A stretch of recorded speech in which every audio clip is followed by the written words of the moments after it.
Сегодня важная встреча.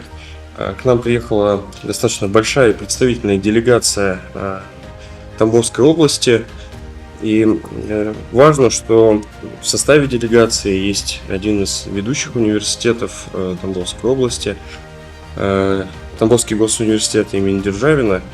Я уверен, что мы продолжим, не начнем, а уже продолжим наше взаимодействие. Нам есть над чем работать. У коллег формируется достаточно похожая на нашу стратегию на сегодняшний день структура.